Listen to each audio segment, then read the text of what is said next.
बेशर्मी की सारी पराकाष्ठा को पार कर दिया मणिपुर के दरिंदों ने। मणिपुर के कुकृत्य का वो वीडियो जिससे सुलग उठा पूरा देश।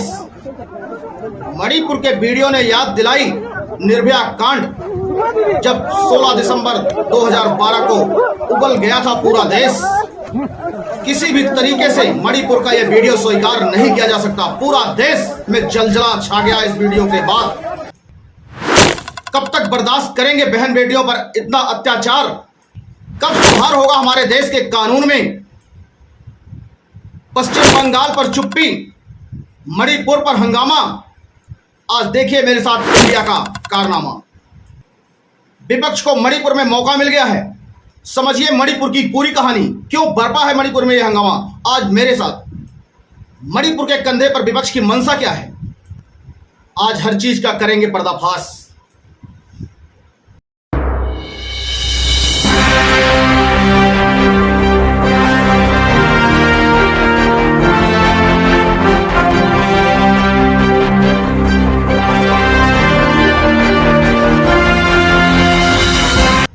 नमस्कार साथियों, सत्य संगम इंडिया में आपका स्वागत है।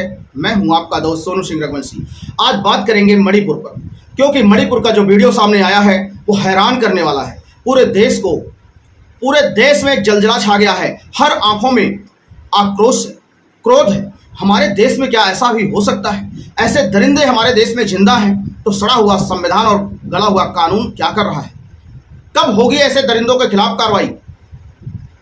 वो वीडियो बनाने वाले उतने ही दोषी हैं। वो वीडियो 4 मई का बताया जा रहा है। 4 मई का वो वीडियो, और अब जाके वायरल होता है। 4 मई का वीडियो अब जाके वायरल होता है 19 जुलाई को। इसके पीछे का क्या षड्यंत्र है ये भी समझना जरूरी है। लेकिन इसके पीछे उन पुलिस वालों पर भी कार्रवाई होनी चाहिए जो अभी तक खामोश क्यों थे। और मैं तो कहता हूं इसके ऊपर मुख्यमंत्री के ऊपर भी कार्रवाई होनी चाहिए, किसी भी पार्टी का हो। प्रधानमंत्री ने साफ कह दिया कोई बचेगा नहीं। लेकिन बहुत सबसे बड़ा सवाल यही है, अगर ये वीडियो 4 मई का है, जो भी आज के समय में आपको पता है सोशल मीडिया का जमाना है, अगर कहीं पे आग लगती है 1 घंटे के अंदर पूरे देश में वायरल हो जाती है। ऐसा क्या हो गया जो 4 मई का वीडियो, मई, जून और जुलाई बीत गया, 2.5 महीने लग गए इसको वायरल होने में। और उस समय वायरल हुआ जब संसद भवन का विशेष सत्र चल रहा, जिसके अंदर यूसीसी जैसे तमाम मुद्दे जिसमें कानून बनना है। आप समझिए इस पूरा क्रोनोलॉजी क्या है इसका, पूरा सब कुछ विस्तार से बताएंगे। लेकिन आज देश उबल रहा है। पहले सबसे पहले इसकी बात करेंगे, उस वीडियो की बात करेंगे। ये वीडियो आपको मैं पूरा नहीं दिखा सकता, लेकिन आप सोचिए इन दरिंदों को इतनी हिम्मत आती कहां से है? इसके पीछे कौन से वो लोग हैं? ऐसे लोगों को कब बेनकाब करके इनको सजाए मौत दिया जाएगा? इस वीडियो के इन दरिंदों को कोई और सजा नहीं हो सकती, सिर्फ सजाए मौत। मैं भी सरकार से अपील करता हूं कि किसी भी कीमत पर ये दरिंदे बचने नहीं चाहिए और इनको सजाए मौत होनी चाहिए। किसी भी पार्टी के हों, कितना बड़ा इनका बैकग्राउंड क्यों ना हो, कतई किसी भी कीमत पर समाज और इस देश का कानून इन्हें माफ ना करे। ये वीडियो देख रहे हैं आप, कितनी दरिंदगी भरा वीडियो है कि वीडियो आपको हम पूरा दिखा भी नहीं सकते। आप कल्पना कीजिए क्या स्थिति है, क्या स्थिति रही होगी उस बहन की। वो किस जाति से आती है, किस समुदाय से आती है, कहां की है, कैसी है, कौन है, ये बड़ी मायने नहीं रखती। यहां शर्मसार हुआ है इंसानियत, यहां शर्मसार हुई है देश की 140 करोड़ की जनता, और यहां शर्मसार हुआ है पूरा का पूरा भारत। और देश को शर्मसार करने वालों की मैं तो कहता हूं सिर्फ एक ही सजा होनी चाहिए, और वो होनी चाहिए सजाए मौत। चाहे वो कोई नेता हो, चाहे वो कोई आम आदमी हो, चाहे वो किसी भी वर्ग से आता हो। लेकिन हमारे देश की राजनीति ने सब कुछ बर्बाद कर दिया है, और देश की जो जनता है उसे फ्री का चाहिए, उसे मुफ्तखोरी का, लालच मुफ्तखोरी के चश्मे में वो अपने देश के, अपने बच्चों के भविष्य को अपने तलुओं तरह रौंद रही है। खुद इसके जिम्मेदार सरकार और सब शासन प्रशासन को बाद में ठहराएं, इसके जिम्मेदार हम स्वयं हैं। हमने स्वयं से पूछा है कभी, हमें जो फ्री दे दे हमने उसको स्वीकार कर लिया। इस वीडियो से दिल दहल गया। लेकिन क्या आपको पता है पश्चिम बंगाल में क्या हो रहा है? पश्चिम बंगाल में क्या हो रहा है ये देखिए। ये पश्चिम बंगाल के नेता हैं, सुन लीजिए क्या कह रहे हैं एक बार। एक नहीं, तीन औरतों को नंगा करके घुमाया गया। अभी पीछे 8 जुलाई गई है, जिसमें पंचायत का चुनाव हुआ है, वहां पे ग्राम पंचायत का। तीन यहां तक जो बीजेपी की प्रत्याशी थी उसको निवस्त्र कर दिया गया। निवस्त्र करके उसके साथ हरकतें हुई। सोचिए, जो प्रत्याशी है, क्या इस पे बोलेंगे केजरीवाल? आपकी यही मुफ्तखोरी आपको मार रही है। मांगिए जवाब। इस पे बोलेंगे? केजरीवाल ने बोला इस पे, कांग्रेस ने बोला इस पे, ये इंडिया के जो ग्रुप बने हैं, क्या इसी किसी ने आवाज उठाई? यही हमारे आज हम मणिपुर पे क्यों हंगामा बरपा, सब कुछ बताने वाले हैं, लेकिन थोड़ी देर आपको रुकना पड़ेगा। बस थोड़ा सा रुकिए, मैं पूरा का पूरा समझाता हूं इसके पीछे षड्यंत्र क्या है। आप समझ जाएंगे, खुद ही आप पर्दाफाश हो जाएगा, आपको पता लग जाएगा कि यह सब क्यों हो रहा है और किसके इशारे पर हो रहा है और किस लिए हो रहा है। आप स्वयं समझदार हैं। बस थोड़ी देर मेरे साथ बने रहिए। पहले पश्चिम बंगाल की स्थिति जान लीजिए। इस पंचायत चुनाव में 50 से ज्यादा लोग मारे गए। क्या किसी के ट्विटर से, किसी के मुंह से आपने सुना? मरने वाले सिर्फ भारतीय जनता पार्टी के लोग नहीं थे, मरने वाले कांग्रेस के भी लोग थे, लेफ्ट के भी लोग थे, कम्युनिस्ट के लोग थे। लेकिन मजाल क्या है, केजरीवाल के मुंह से एक बार भी आवाज फूटी क्या? आज मणिपुर का वो वीडियो हिला के रख दे रहा है। आपको पता है 16 दिसंबर, याद कीजिए, जब 16 दिसंबर 2012 को जब देश हिल गया था, निर्भया कांड हुआ था, तब आपको पता है ये बड़े बड़े चैनल, छठा आरोपी आपको पता है जो मोमडन था, ये चैनलों ने, क्योंकि उसके ऊपर हमारा जो कानून है कहता है कि 18 साल से अगर कम उम्र है तो उसका नाम नहीं दे सकते, उसकी फोटो नहीं दे सकते। सूत्र बताते हैं सबसे ज्यादा दरिंदगी उसी ने किया था। निर्भया के जोड़े को उसी ने बस में बैठने के लिए मजबूर किया, उसी ने छेड़खानी शुरू की, उसी ने प्राइवेट पार्ट में रात डाली, जिससे निर्भया की आंतें तक बाहर आ गई थी। पूरा देश हिल गया था। लेकिन उस दरिंदा वो बचा क्यों? वो दरिंदा इसलिए बच गया कि 2012 में कांड हुआ, 2013 में कट्टर ईमानदार केजरीवाल की सरकार आ गई और ऊपर से केंद्र में बैठी कांग्रेस की सरकार थी और उसके ऊपर शांति दूत का मोहर लगा था। ये वोट की तुष्टीकरण समझिए। ये पूरे देश में जो आग लग रही है सिर्फ वोट की तुष्टीकरण का कारण है और कुछ नहीं। ये सिर्फ वोट के तुष्टीकरण के कारण, जहां भी दंगे लग रहे हैं, जहां भी दंगे हो रहे हैं, जहां फसाद हो रहे हैं, जहां पे आग लगाई जा रही है, इसके पीछे है तो वोट का तुष्टीकरण। क्या आप जानते हैं इस सरकार ने एक बार जब उसे इसलिए छोड़ गया क्योंकि 6 महीने बाकी थे 18 साल पूरे होने में। 17 साल 6 महीने उसकी उम्र थी। जो छठा आरोपी था, सबसे ज्यादा कुकृत्य उसी ने किया, सारे कुकृत्यों को पार कर दिया था उसने।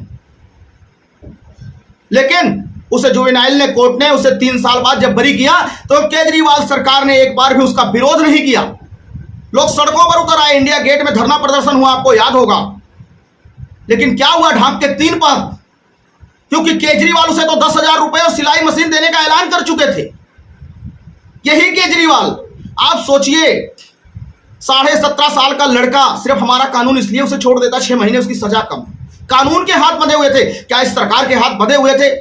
क्या केजरीवाल न्याय कर सकते थे? कहते भाई हम नहीं देंगे इसे सिलाई मशीन और 10,000 रुपए, हम विरोध करती है हमारी सरकार, सख्त खड़े होकर ऐसे अपराधियों दरिंदों को फांसी की सजा होनी चाहिए। अरे कम से कम होता या नहीं होता, बोलते तो सही। लेकिन खामोशी छा गई। आज ये पश्चिम बंगाल पर खामोशी फिर से छा गई है इनको। केंद्र में बैठी कांग्रेस की सरकार और राज्य में बैठी केजरीवाल की सरकार ने उस दरिंदे को बाइज्जत बरी करवा दिया 3 साल बाद, और वो जिंदगी जी रहा ऐश की। आज निर्भया के माता पिता के आंसू देखिए, आंखों से आंसू टपक पड़ेंगे आप। और फिर से ये केजरीवाल जी सवाल उठा रहे मणिपुर पर। साक्षी के 30 चाकुओं से गोद डाला गया शाहबाद डेयरी में, आपको पता होगा। यही केजरीवाल एक बार बोल के खामोश हो गए, आवाज नहीं निकली। कितने कैंडल मार्च निकाले, कितने सरकार के खिलाफ धरने दिए। श्रद्धा को महाराष्ट्र ला करके 36 टुकड़े किए गए इसी दिल्ली में। बोला हो केजरीवाल ने, बताना एक बार किसी ने। बड़े बड़े जितने करप्ट लोग हैं या जितने लोग हत्यारे हैं वो दिल्ली का रास्ता अपनाते हैं, आवाज नहीं निकलती। अभी आपने देखा होगा परसों जहांगीरपुरी में कुछ समुदाय के लोग, शांति दूतों ने एक आदमी को पीट के मार डाला। मजाल क्या है, किसी चैनल ने नहीं दिखाया, और केजरीवाल के मुंह में तो दही जम गई थी। न्याय अगर करना है तो न्याय बराबर करना चाहिए, चाहे कोई सरकार हो, शासन हो, प्रशासन हो। जब नेता चुना जाता किसी एक धर्म विशेष से, भले वो आता हो, लेकिन उसे धर्म विशेष की नहीं होना चाहिए, उसे वो सबके लिए होना चाहिए। लेकिन दुर्भाग्य दुर्भाग्य कुंठाग्रसित राजनीति हमारे देश में चल रही है और जिसका कारण पूरा देश चल रहा है। पश्चिम बंगाल की दुर्दशा पे लॉकेट चटर्जी सांसद जो हैं भारतीय जनता पार्टी पश्चिम बंगाल से, रोना पड़ गया उनको, बिलख बिलख कर फूट फूट कर रो पड़ी। पहले एक वीडियो देख लीजिए एक बार। हम लोग भी महिला है, हम लोग भी चाहते हैं कि हमारा बेटियों लोग को बचा ले।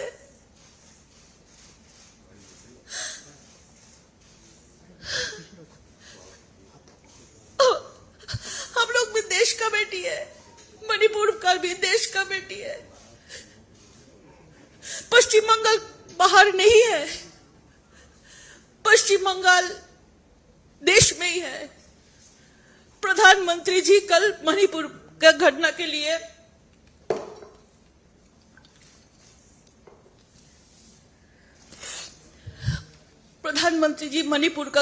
लिए कल बोला, लेकिन सब राज्यों को बोला, हमारे सब बेटियों लोगों के लिए बोला कि सब राज्यों में कानून व्यवस्था स्ट्रांग होना चाहिए। सिर्फ मणिपुर का बेटी नहीं, देश का बेटी है वो।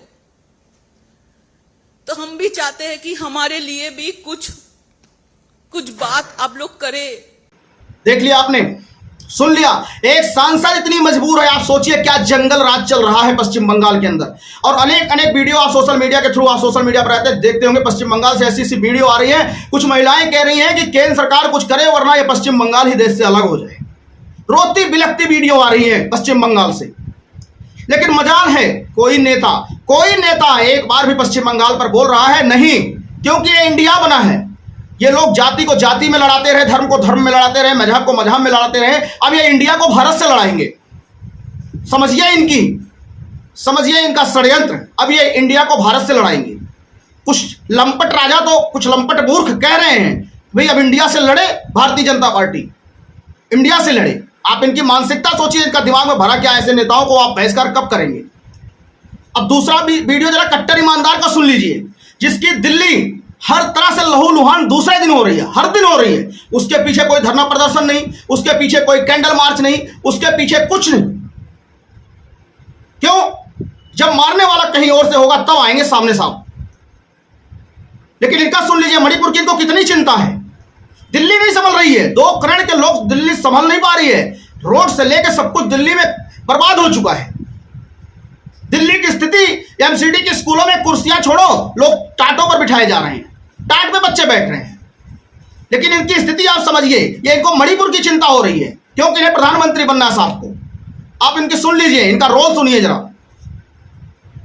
तो मणिपुर की पहली चीज तो मणिपुर के अंदर जिस तरह के हालात पिछले कुछ महीनों से बने हुए हैं और केंद्र सरकार खासकर प्रधानमंत्री जी ने इसके ऊपर कभी कुछ भी नहीं बोला, ये बहुत चिंताजनक है। कोई कार्रवाई नहीं की गई इस बारे में। और कोई दूसरी चीज, जो कल वीडियो पूरा वायरल हुआ जिसमें 2 बहनों को जिस तरह से निर्वस्त्र करके उनको परेड किया गया और उनके साथ सामूहिक तौर पे गलत काम किए गए, उससे पूरा देश की आत्मा झकझोर दी है उन वीडियोस ने। पता चला कि वो वीडियो अभी के नहीं है, 2.5 महीने पहले के हैं। और 2.5 महीने के अंदर वहां की सरकार ने इस बारे में कुछ भी नहीं किया। ये बेहद शर्मनाक है, ये क्रिमिनल है, ये आपराधिक मामला बनता है। मैं बेहद दुख के साथ मुझे कहना पड़ रहा है कि इसके लिए मणिपुर सरकार और केंद्र सरकार दोनों जिम्मेदार हैं। सुन लिया ना, इनको देश की कितनी चिंता है। पंजाब इनसे संभल नहीं रहा, आए दिन वहां पे क्या भवंडर मचा हुआ देख रहे हैं आप। इनका एक काम है, सब कहते हैं हमारे पास टेक्नोलॉजी है, हमारे पास ये है, हमारे पास वो है। ये कहते हैं हमारे पास फ्री का झुंझुना है, जो मनीष सिसोदिया के पास मिला था, उसको बजाएंगे, जनता दौड़ी चली जाएगी। और कुछ लोग हैं जो इनके झुंझुने के इशारे पर नाच रहे हैं। ये पता नहीं कब समझेंगे और कब इनकी समझ में आएगा। ये फ्री का जो जहर है हमारे और हमारे बच्चों और हमारे देश के भविष्य को तबाह कर देगा। मणि का आपको मैं पूरा इतिहास समझाऊं, इससे पहले एक नजर आपको ये और बता देता हूं। राजेंद्र सिंह गुढ़ा तो कांग्रेस में मंत्री हैं, राज्य मंत्री। इन्होंने कह दिया कांग्रेस ये सब जानते हैं कि पूरे भारत के अंदर सबसे ज्यादा अगर रैप और दलितों के ऊपर अत्याचार, दलितों की बहन बेटियों पर अत्याचार या डेली आगजनी सबसे ज्यादा अगर कहीं हो रही तो बलात्कार के नाम पर पूरे भारत के अंदर नंबर 1 पे बना हुआ है राजस्थान। सबसे ज्यादा राजस्थान में सबसे ज्यादा घिनौनी हरकतें हो रही। उन्होंने यही कहा, मणिपुर पर सवाल उठाने से पहले अपने गिरेबान में हमें झांक लेना चाहिए। आज कितनी बेइज्जती हो रही, कितनी बदनामी हो रही राजस्थान की। बस फिर क्या था, ये कैसे कांग्रेस को सब्र हो जाता। कांग्रेस ने आनंद फानन में तुरंत उस राजेंद्र सिंह बुढ़ा जो है उनको बर्खास्त कर। आप समझिए, क्योंकि एक मंत्री ने खुद कह दिया सच बोलना गुनाह है। केजरीवाल के साथ क्या हुआ, कपिल मिश्रा को इन्होंने क्यों हटाया, क्योंकि कपिल मिश्रा ने सच बोला। कुमार विश्वास को क्यों हटाया, क्योंकि उन्होंने सच बोला। आशुतोष को क्यों हटाया, उन्होंने सच बोला। प्रशांत भूषण को क्यों हटाया, क्योंकि उन्होंने सच बोला। सच बोलना केजरीवाल और राहुल गांधी को कतई बर्दाश्त नहीं है, लेकिन कट्टर ईमानदारी का जो सर्टिफिकेट है वो माथे पर चिपका हुआ है और कुछ मुफ्त के रेवड़िया खाने वाले लोग उन्हें कट्टर ईमानदारी दिखाई देती है। अब हम आपको मणिपुर पर बताते हैं, मणिपुर में हो क्यों रहा है। दरअसल मणिपुर में 60 विधानसभा की सीटें हैं। आप ध्यान से सुनना, मणिपुर की आपको मैं विस्तृत जानकारी बताता हूं, ये सब क्यों हो रहा है आप समझिए। ये जो अभी नया नया INDIA इंडिया बना है ना, इसको बहुत चिंता हो गई है मणिपुर की। इसके पीछे का लॉजिक आप समझिए, कारण समझिए। विधानसभा में 60 सीटें हैं और मणिपुर में 3 वर्ग के लोग हैं, 3 जाति। एक है मैतेई समुदाय है और दूसरा है कुकी समुदाय। ध्यान से सुनना मेरी बात, तभी आप समझ पाएंगे। एक मैतेई समुदाय है, दूसरा कुकी समुदाय है और तीसरा नागा समुदाय है। अब आप समझिए इस लड़ाई का कारण, जहां से शुरू होती है लड़ाई। 3 मई का वो दिन था जिस दिन ये लड़ाई शुरू हुई। 3 समाज के लोग हैं। मैतेई समाज की जो आबादी है, अलग अलग आंकड़ों में लोग बताते हैं करीब करीब 53 से 60%। कोई 53 बताता, कोई 55 बताता, कोई 60 बता रहा, लेकिन 53% से 60% की आबादी है मणिपुर में मैतेई समाज की। आप समझिए, मैतेई समाज की आबादी 53 से 60%। और फिर उसके बाद कुकी समाज और नागा समाज उसमें आ जाता है। बुल समाज की आबादी तो आप समझ लीजिए फिर 40% के आसपास होनी चाहिए, 35 से 40%। ये आबादी वहां पर कुकी समाज की है। अब प्रॉब्लम कहां खड़ी हो गई, प्रॉब्लम यहां खड़ी हो गई कि मैतेई समाज कहता है कि जब मणिपुर में हम बहुत पुराने मणिपुर के रहने वाले हैं, हम मणिपुर के, हमारी ये पुश्तैनी जमीन है, हम यहीं के रहने वाले हैं, जबकि कुकी समाज म्यांमार से या बॉर्डर से भाग करके कहीं ना कहीं से आके बसा है। उनकी जो मैतेई समाज की है यह कहना, हमें जनजाति का आरक्षण चाहिए, हमें भी एसटी का दर्जा चाहिए, लेकिन उन्हें एसटी का दर्जा नहीं है। वो कह रहे हैं 1949 माफ कीजिएगा 1949 को यह देश जब आजाद 1947 में हुआ तो 1949 को मणिपुर को भारत में मिला लिया गया। और 1949 को जब मणिपुर को भारत में मिलाया गया, उसके बाद उससे पहले उन पे एसटी का दर्जा था, यानी जनजाति का, आदिवासी का, वो दर्जा उनसे छीन लिया गया। वो दर्जा लेकिन मिला किसको, कुकी समाज को। अब आप मेरी कहानी को ध्यान से समझिए। कुकी समाज और नागा समाज, कुकी समाज और नागा समाज जो है ये हिंदू रीति रिवाज को नहीं मानते, ये हिंदू नहीं है। इसमें लगभग ज्यादातर ईसाई मुस्लिम हैं, ज्यादातर ईसाई हैं। लेकिन आपको पता है सबसे बड़ी बात क्या हुई, सबसे बड़ी बात है जिसकी आबादी 53% है, आपको पता है वो कितने में रहता है, मात्र 10% भूभाग मिला हुआ उसको, 10%। जिसकी आबादी आधे से भी कहीं ज्यादा है उसे 10% भूभाग मिला हुआ है, और जिसकी आबादी मात्र 35 से 40%, आधे से बहुत कम, उसे 90% भूभाग मिला हुआ है रहने के लिए। 90%। समझिए हमारा संविधान, हमारा कानून, और ये किन लोगों ने किया होगा इसे आप जानते हैं, कहने की जरूरत नहीं। लड़ाई तो होनी है। जो लोग कह रहे हमारी पुश्तैनी जमीन, हम यहाँ के प्रॉपर रहने वाले, उनका सारे अधिकारों को छीन लिया गया, और जो लोग बाहर से आने हैं उनको सारे अधिकार दे दिए गए। पहला ये कश्मीर वाली स्थिति पैदा हो गई बिल्कुल। जो कश्मीर में किया गया वो मणिपुर में किया गया। तो आप समझिए 1947 में देश आजाद हुआ और 1949 में क्या खेल खेला गया। ये उनकी मांग है, हमें भी एसटी का दर्जा मिलना चाहिए, हम यहाँ के निवासी हैं, हमारी ये मातृभूमि है। तो उनका कोई गलत नहीं है उनकी मांग, लेकिन और यही अपील वो कोर्ट में किए। हाई कोर्ट ने कहा, हाई कोर्ट ने 20 अप्रैल को कहा सरकार से, जब 2022 में सरकार बनी तो हाई कोर्ट ने अप्रैल में इसी 2023 में कह दिया, बीजेपी की सरकार है वहां पर, कहा कि आप अपना विचार स्पष्ट करें, जो मैतेई समाज की मांग है उस पर क्या चाहते हैं आप। बस क्या था, आनन फानन में कुकी समाज को भड़काने वालों की, आपको पता है, भड़काने वालों ने भड़का दिया। कुकी समाज के जो स्टूडेंट हैं 80 SUM all tribal student union 3 मई को रैली का आयोजन कर दिया। ये कुकी समाज वालों ने रैली मतलब विरोध प्रदर्शन, कुछ हुआ नहीं था, सिर्फ कोर्ट ने कहा था रुख स्पष्ट करने के लिए। आप समझिए वही हुआ जो आपने देखा होगा CAA में हुआ, सिर्फ सरकार ने, कुछ हुआ नहीं, कुछ आया नहीं, लेकिन प्रदर्शन चालू हो गया। वो UCC में भी कुछ हुआ नहीं, लेकिन आपने देखा होगा शाहीन बाग से लेके क्या हुआ। बस यही हुआ। हाई कोर्ट ने 20 अप्रैल को ये कहा सरकार से, भाई आप अपना रुख स्पष्ट कीजिए। 3 अप्रैल को बड़ी रैली का आयोजन कर दिया कुकी समाज ने, विरोध करेंगे जी हम, ऐसे कैसे हो सकता है। उनका कहना है कुकी समाज का, अगर ऐसा हुआ उनको ST का दर्जा मिला तो वो तो 10% का जो भूभाग है वहां का एक कानून है कि जो पहाड़ी क्षेत्र है 90% उसमें जमीन नहीं ले सकते कुकी समाज वाले, तो वो माफ करना मैतेई समाज वाले, लेकिन कुकी समाज वाले हर जगह जमीन ले सकते हैं। सेम कश्मीर में यही स्थिति थी कि कोई हिंदू जाके कश्मीर में नहीं बस सकता, कोई कश्मीर की लड़की इस बाहर शादी नहीं कर सकती, लेकिन कश्मीर का लड़का हर जगह शादी कर सकता है। कोई बाहर का आदमी कश्मीर में जमीन नहीं ले सकता, लेकिन हर कश्मीरी जहां मर्जी जमीन ले सकता है। आप सोचिए किसने बनाया, क्यों बनाया। मणिपुर में सेम स्थिति थी। मैतेई समाज जिनकी आबादी ज्यादा है, जिनकी मांग है, पुश्तैनी यहाँ के रहने वाले हैं, उनको 90% में जमीन लेने का अधिकार नहीं है कानून के अधिकार से। लेकिन वो जो कम आबादी वाले में बैठते हैं, ईसाई समुदाय के लोग, ज्यादातर उसमें मुस्लिम ईसाई हैं, वो हर जगह जमीन ले सकते हैं। इस कुचक्र को समझिए, यही विरोध का कारण बन गया। उन्होंने कहा भाई ST का दर्जा अगर उनको मिल गया तो हमारी जमीनें खरीद लेंगे, हमारी जमीनों पर कब्जा कर लेंगे। पहला कारण यह। दूसरा कारण आप समझिए, दूसरा कारण यह है, जब से भारतीय जनता पार्टी की वहां पर सरकार बनी है, अतिक्रमण, मैतेई समाज ये कह रहा है म्यांमार से आए हुए लोग अतिक्रमण कर रहे हैं लगातार, हमारे मणिपुर को खतरा है। आप देख रहे होंगे म्यांमार से कौन आ रहे हैं, ये रोहिंग्या और बांग्लादेशियों के हितैषी कौन है, ये वही लोग हैं, वहां बस रहे हैं, वहां से कुछ बसाए जा रहे हैं। लाला के एक षड्यंत्र के, आप देखिए दिल्ली से लेकर हर जगह रोहिंग्या बांग्लादेशियों की भरमार है। आज जो जहांगीरपुरी में जो लड़ाई हुई उसके पीछे भी बांग्लादेशी था, तो पीट पीट के मार डाला, उसके पीछे भी बांग्लादेशी था। उस औरत की दर्दनाक कहानी सुनेंगे तो आपकी आंखों से आंसू आए। प्याज की रेहड़ी लगाता था वो, और उस बांग्लादेशियों ने पीट पीट के मार डाला।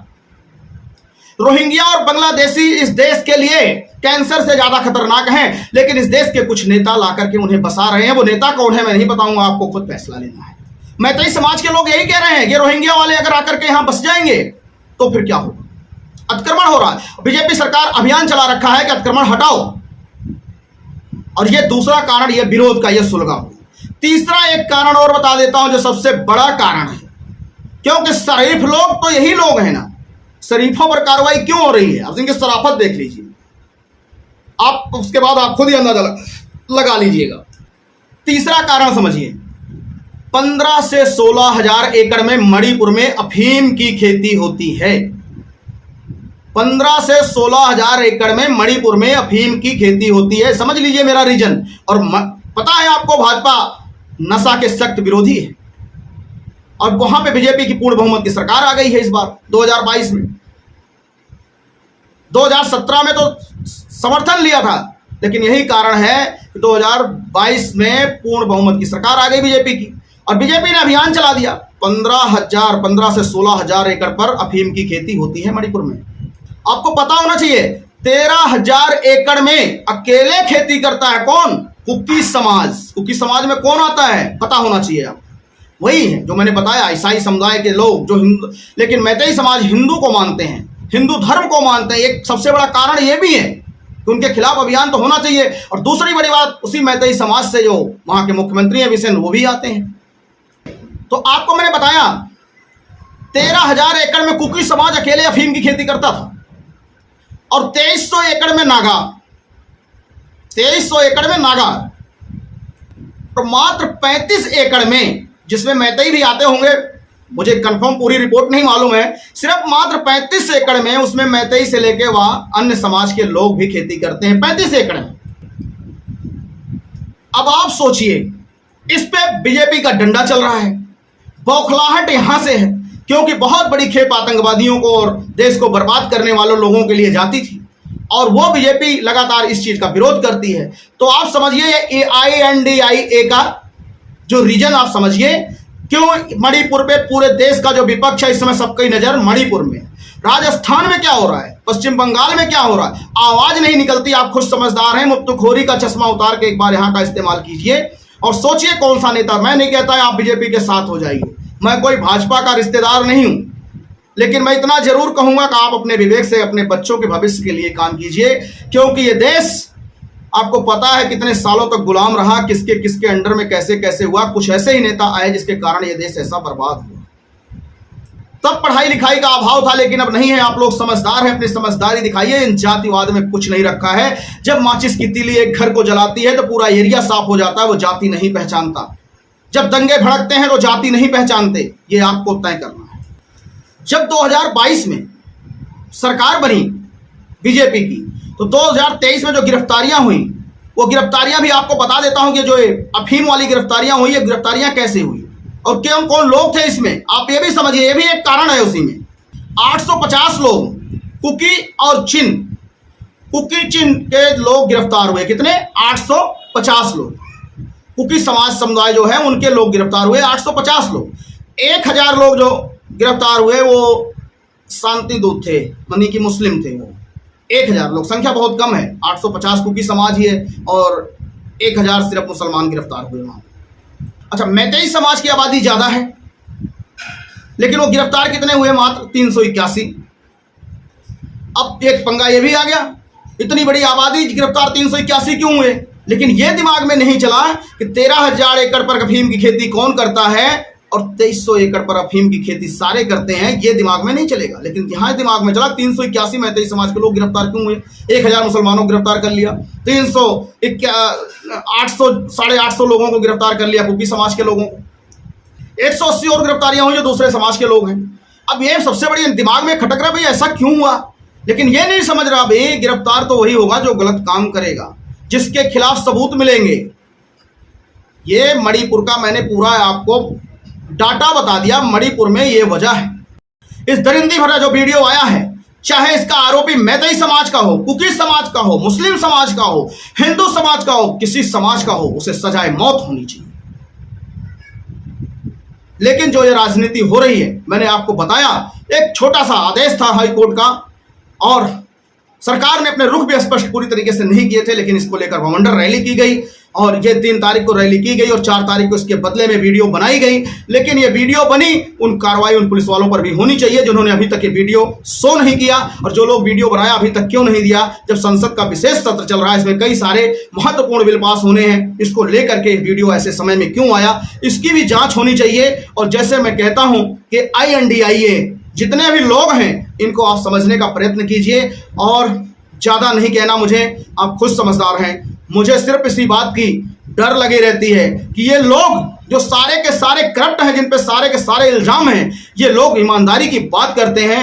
मैं फिर कहूंगा, पार्टनरशिप, 5 पार्टनर में एक कंपनी चला दो, उस कंपनी का भट्ठा बैठ जाता है। और ये इतने सारे लोग मिलकर के जब ये प्रधानमंत्री बनेंगे तो आप सोचिए क्या होगा, आप सोचिएगा जरूर। और फिर मैं कहूंगा, अगर ऐसी वीडियो आपको देखना है जो राष्ट्र के लिए हो, अगर आपके दिलों में राष्ट्र के लिए दिल धड़कता है, खून खोलता है, तो आप इस चैनल को सब्सक्राइब कर लेना, इस वीडियो को लाइक कर देना, शेयर भी कर देना। और मैं ऐसी ही वीडियो बनाता रहूंगा, ये मेरा आपसे वादा है, क्योंकि देश सर्वप्रथम, देश के लिए कुछ भी समझौता मंजूर नहीं।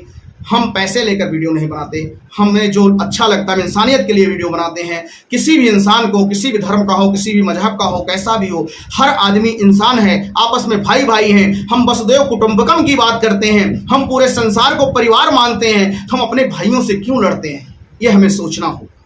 इसीलिए कहता हूं, अगर आपके दिलों में राष्ट्रवादी खून है तो आप इस चैनल को सब्सक्राइब करना, लाइक करना और अपना बहुत ख्याल रखना। और इन मुफ्त की लालच रेवड़ियां देने वाले लोगों से बच के रहना, चाहे वो कोई भी पार्टी के लोग। बहुत बहुत धन्यवाद, नमस्कार।